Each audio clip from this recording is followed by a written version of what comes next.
Day కూడా confirmatory టెస్టులు చేయడమే కాకుండా ఒక స్పెషల్ బ్రాండింగ్ ట్రిపుల్ 2 పేరుతో బ్రాండింగ్ కూడా చేసి క్యాన్సర్ కన్ఫర్మేటరీ టెస్టులు వస్తున్న కోసం ఎక్కువ కాలం వేచి ఉండాల్సిన పరిస్థితి రాకుండా వారిని ఆదుకునే దిశగా కూడా ఇవాళ ఒక పటిష్టమైన వ్యవస్థను ఏర్పాటు చేస్తున్నాం.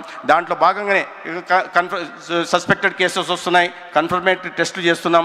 కానీ కన్ఫర్మేటరీ టెస్ట్ వచ్చిన తర్వాత దానికి నాణ్యమైన వైద్య చికిత్సను కూడా అందించాలంటే దానికి తగినట్లుగా హెల్త్ ఫెసిలిటీని కూడా డెవలప్ చేయాల్సిన అవసరం ఉంది. దాంట్లో భాగంగానే ప్రధానంగా 2017-18లో ఇక్కడ గౌరవనీయులు వెంకయ్యనాయుడు గారు కూడా ఉన్నారు. వారి చొరవతో కేంద్రంలో నరేంద్ర మోడీ గారు ప్రధానమంత్రిగా, రాష్ట్రంలో చంద్రబాబు నాయుడు గారు ముఖ్యమంత్రిగా ఉంటున్న నేపథ్యంలో క్యాన్సర్ చికిత్స రోగులకి మెరుగైన వైద్య చికిత్సలు అందించాలనే ఉద్దేశంతో ఒక స్టేట్ క్యాన్సర్ని మంజూరు చేయడం జరిగింది 120 కోట్లతో.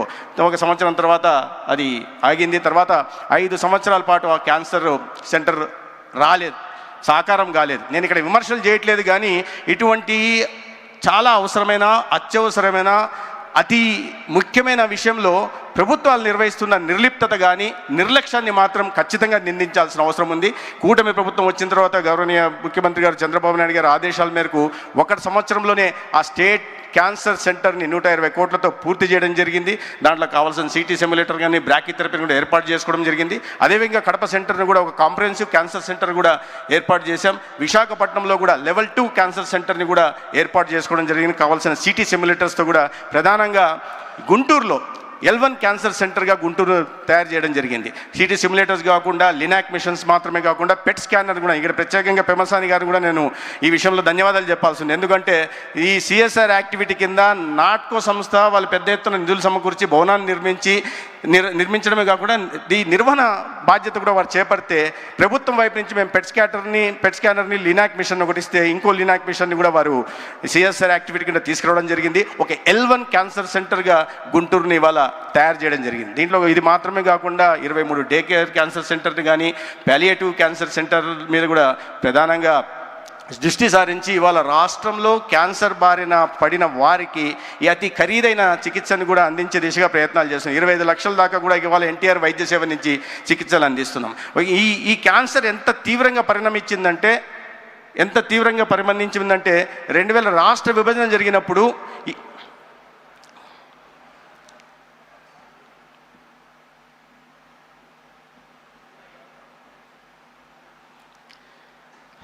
గౌరవనీయులైన ఆంధ్రప్రదేశ్ రాష్ట్ర ముఖ్యమంత్రి చంద్రబాబు నాయుడు గారు ఇచ్చేశారు. వారికి బసవతారకం ఇండో అమెరికన్ హాస్పిటల్ తరపున హృదయపూర్వక స్వాగతం నేను పలుకుతున్నాను.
క్యాన్సర్కి పేషెంట్లు 23,000 మంది కొత్తకి ఆనాడు చికిత్స అందిస్తుంటే దాంట్లో 99,80,00,000 ఎన్టీఆర్ వైద్య సేవ ట్రస్ట్ కింద ఖర్చు పెట్టడం జరిగింది.